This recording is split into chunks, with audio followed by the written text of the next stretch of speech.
Saudaraku, selamat pagi. Puji Tuhan kita diberi kehidupan dan kami percaya Tuhan akan menolong dan menuntun kita hari ini. Dan saudaraku, sebelum kita memasuki berbagai aktivitas kehidupan, seperti biasa saya sampaikan renungan singkat yang kali ini saya beri tema ringkasan tanggung jawab orang Kristen. Diambil dari 1 Petrus pasal 2 ayat 17 berbunyi demikian. Hormatilah semua orang, kasihilah saudara-saudaramu, takutlah akan Allah, hormatilah raja. 4 hal yang disampaikan oleh firman Tuhan ini secara ringkas merupakan ringkasan tanggung jawab atau tugas kita dalam kehidupan sebagai orang beriman di dunia ini. Yang pertama, kita dinasihati supaya kita menghormati semua orang. Dan semua orang, siapapun sesama kita adalah ciptaan Tuhan. Sering kita menghormati orang lain karena beberapa faktor. Misalnya karena pakaiannya, karena kedudukannya, karena kekayaannya, karena pendidikannya, dan seterusnya, dan seterusnya. Tapi saudaraku, sebenarnya kalau kita jujur, kita semua di hadapan Tuhan itu sama. Yang kaya atau yang miskin, yang terdidik atau yang tidak terdidik. Kita semua sama. Kalau kita jujur bahwa pada waktunya semua manusia akan kembali kepada yang asali. Dari debu tanah, kata firman Tuhan, manusia akan kembali menjadi debu tanah. Dan jiwanya kepada Tuhan.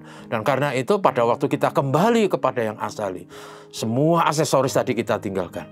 Kekayaan, kehormatan, kedudukan, pendidikan, dan seterusnya. Kita kembali kepada yang asali.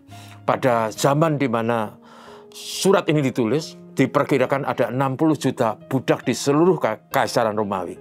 Dan budak pada waktu itu adalah orang-orang yang telah kehilangan kemanusiaannya. Dia diperlakukan dan dinilai sebagai benda, sebagai alat kerja, sebagai ATM, atau si anjungan tunai mandiri, karena diperlakukan untuk supaya mendatangkan uang dan keuntungan bagi majikannya. Lalu mereka kehilangan semua hak, semua kehormatan. Pada waktu itu, kemudian orang Kristen dinasihati.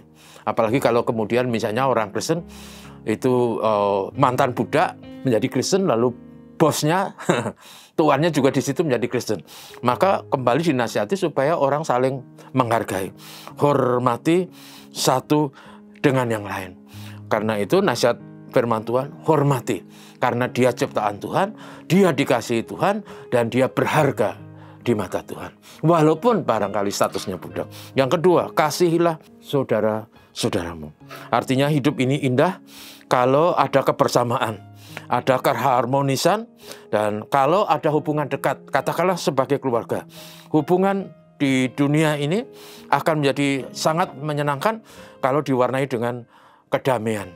Dan kedamaian itu bisa terjadi kalau kita merasa atau menjadikan sesama sebagai keluarga. Jadi saudaraku, betapa indahnya kalau kita bisa diperlakukan dan memperlakukan orang lain sebagai keluarga. Dengan demikian maka terjadi hubungan kasih yang manis.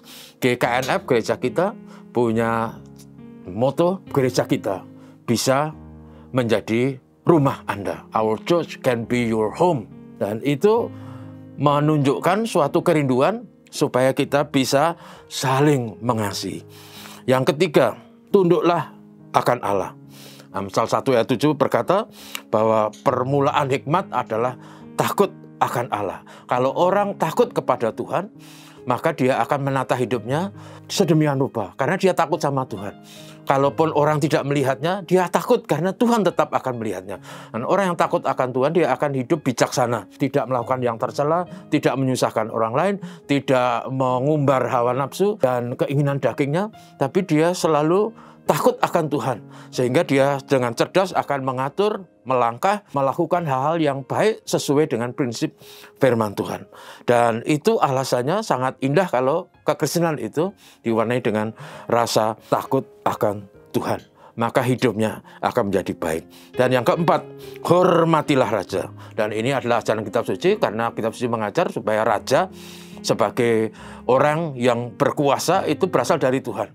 Dan seburuk apapun katakanlah begitu, kita harus menghormati raja. Karena raja ditetapkan untuk mengatur kehidupan bersama, untuk melindungi rakyat banyak dan sebagainya dan sebagainya. Pada waktu surat ini ditulis, saudaraku, kaisar yang berkuasa di Roma itu, kekaisaran Romawi adalah Nero. Nero adalah kaisar yang paling jahat dalam sejarah kekaisaran. Ya, dia terkenal karena jahatnya. Bahasa Inggris itu notorious. Kaisar yang terkenal karena jahatnya. Tapi saudaraku, walaupun kaisar itu sangat jahat, firman Tuhan mengatakan supaya kita menghormati raja, menghormati kaisar. Supaya kehidupan bersama menjadi baik dan benar. Karena itu saudaraku, marilah kita menjadi orang Kristen yang bertanggung jawab dengan melakukan 4 hal tadi. Menghormati semua orang, mengasihi sesama, takut akan Allah, dan menghormati raja. Tuhan memberkati, mari kita berdoa. Bapa, terima kasih untuk kesempatan mendengar renungan hari ini. Berkat-Mu kami mohon supaya kami bisa melakukan apa yang Tuhan perintahkan, yaitu supaya kami menghormati semua orang, supaya kami takut akan Tuhan, supaya kami mengasihi sesama, dan supaya kami juga bisa menghormati raja. Tuhan terima kasih, ini doa kami. Tuhan tuntun kami hari ini. Haleluya. Amin.